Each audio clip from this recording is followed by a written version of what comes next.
The biggest ending in my life was the loss of my mom. In 2007, she passed away unexpectedly at the age of 49. And as all young men are taught to, if but implicitly, I repressed my feelings. I may have cried once or twice, but I really didn't deal with it. I didn't know how to. And for a while, I was able to put on a pretty good show, concealing the worst of my pain. But eventually, my avoidance mechanisms failed, and I fell into a terrible depression. Of course, those closest to me had advice, and some of it was actually quite good. But out of all of the options suggested, the suggestion to go to church was the least acceptable.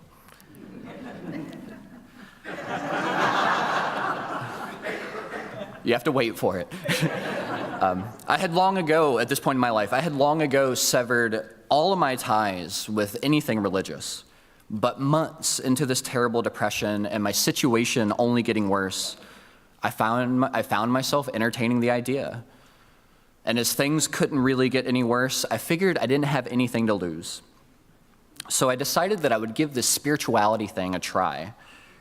But under one condition: radical honesty. I decided that I could not be intellectually dishonest in this endeavor.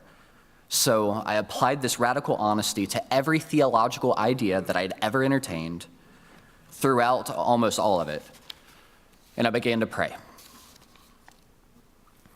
But when I say pray, what I really mean is that I screamed at the heavens and I shook my fist for emphasis. What I mean is that I confronted the spirit of this life with every last grievance that I had, raging at the atrocities of this world and the pains that I'd suffered in my own life. Shaking fists, I demanded to know, where's God in all of this? And for that matter, is any of this spirituality stuff even real, or am I just talking to the wall? I could not even begin to pray, not in good conscience, until I got this preamble out of the way. Only then could I have a modicum of conversation. Of course, in the beginning, this conversation, it mainly consisted of me bargaining with the universe, asking for things and promising my belief in piety in return. This beginning stage, again, wait for it. This beginning stage, it went on for a while and very little changed, but slowly a shift did begin to take place. Where I once asked for very specific things, I began to ask for more general things. More than anything, I just asked that the universe take it easy on me. And this stage went on for a while and very little changed, but one important thing did change. I was beginning to get something out of this whole prayer thing. I wasn't entirely convinced I was tapping into the divine, though. Again, as far as I was concerned, I could have just as easily created a coping mechanism out of talking to the wall. But I continued. It was working. Months into this terrible depression, seriously considering the possibility that I was losing my mind, something really special happened. Some call it surrender, others call it non-attachment. No matter what we call it, it changed everything. No longer did I ask for anything in return. Instead, I simply and completely, like our song, I let it go. I surrendered honestly and utterly, despite the fact that I still didn't necessarily believe. How these two things could exist in the same space, complete surrender and honest disbelief, I cannot tell you. All I can say is that it didn't take long after that for everything to change. Lying in bed one night, a night like any other, it happened. I still cannot tell you whether I was awake or I was asleep or neither, but I had a spiritual experience. An energy, a series of visions, a healing. I don't know how long this experience lasted. It could have been 5 minutes or 5 hours. I have no idea. All I know is that I woke up that following morning an almost completely different person. My depression, which was unbearable the night before, was almost completely gone. My gender expression shifted. I shifted on the Kinsey scale. My interests and values changed. I found myself casting the circle of compassion wider than I ever had in my life, as it had become imprinted on me that each of us, regardless of our differences, are cut from the same cloth, a child of the very same stars and spirit.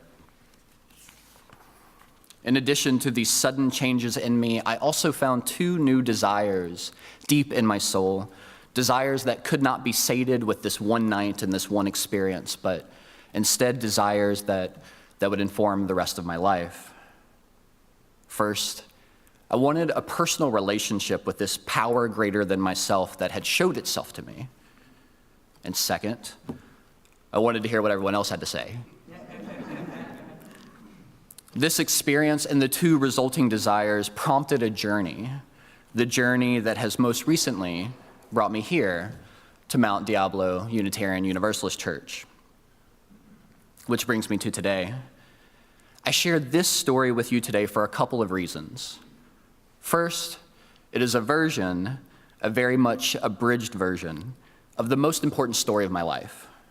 And I've wanted to find some way to share it with you all, with my church community. And shameless plug, if a higher power is a part of your life or something that you're sincerely interested in, I'm going to be facilitating a group starting next month. Shameless plug. It's called A Space for Spirit, every other Tuesday evening. If you're interested, please come by or reach out to me and I can tell you more about it. Thank you for that. And second, the other reason why I shared this particular story, and it's more to the point of beginnings and endings, is that this story that I just shared with you, it could have went a completely different direction. This ending that was my mother's passing, it felt like it was literally going to be the end of me. But instead, it became my very beginning, the beginning of my walk with Spirit, the beginning of my call to ministry, the beginning of the man that I was to become. But there are a couple key things that allowed this darkest night to give rise to my brightest dawn. The first is something that I kind of glossed over in my story, something that I only briefly mentioned. And that is the people that were in my life during this time. The friends and family, and I'm thinking notably of my cousin Tanisha, my best friend Kyle, that set watch with me, that told me first with their words, but when words didn't work, told me with their very presence that I was not alone and that this too shall pass. This beginning, this new way of life that had been breathed into me was only possible because I had a village of people, not to be confused with the Village People. I had a village of people supporting me. So the first component of allowing new beginnings to emerge from our hardest endings is people. It's support. Like the Incan grass bridge builders from our story for all ages, this kind of work is the kind that we simply cannot do alone. The bridges that we build from pain to liberation, from loss to life, from fear to joy, these are bridges that we must build together. And they are bridges that must be built time and time again, for the weather is rough, y'all. The journeys are constant and the year is long. What got us across that chasm last time periodically needs to be rebuilt. But together, we can do it. As for the second component of weathering our endings and letting new beginnings emerge, I don't know about you, but when I'm faced with struggle, with disappointment, with loss, I tend to resist it because I want to protect myself. I tend to look at it and call it wrong and try to figure out a way to make it go away. But loss, Loss is a part of life. The night is as important as the day, winter as important as the summer. But when we resist it, when we resist pain or loss, we freeze life. We freeze ourselves. We get in the way of that higher power and or that deepest self, which can make us whole again. But when we finally accept, surrender, and let go, we open the door for new horizons. We allow the things to end that must end and invite in the new. We open the door for endings to show us what they truly are, the heralds of new beginnings. But don't get me wrong, some pains never fully go away, like the loss of my mother, for example. No matter how great the dawn is, we never forget what we have lost, nor should we. Experiences of loss contextualize our new beginnings. They give us perspective. Opening ourselves up to the cycles of life, accepting both losses and joys, helps us to begin to live life. And that, I believe, is the aspiration of every religion, the goal of every healing modality, and one of the most important blessings that we will ever receive from community, the ability to live life on life's terms. And even though this work can be hard and scary sometimes, we can look back on these times of loss once they have passed and remember with tenderness those who were the very bridge we leaned upon when we could not be that for ourselves, remembering with a touch of grace that we're survivors and we can do it again. As I come to a close today, I'm noticing that Christmas has come and gone, a holiday dedicated to the birth of a new child, the birth of a new story, and the birth of a new way of life for so many people.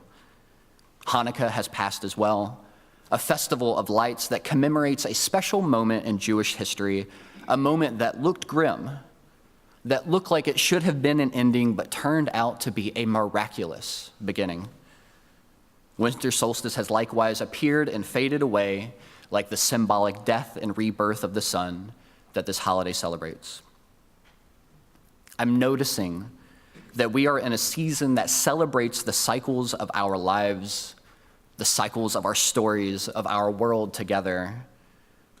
And I'm noticing that we have one more left, the celebration of the new year, a holiday that marks the end of our culture's year, the beginning of our next, and where we not only get to choose a new calendar, but we also have the opportunity to choose a new practice, a new desire for ourselves and our world, the opportunity to choose a new us. Whether your hope for the new year is one that is a letting go or one that is a starting anew, I pray that each of you know the support and the acceptance that you need to move into the new year and to move into the new you. Maybe so.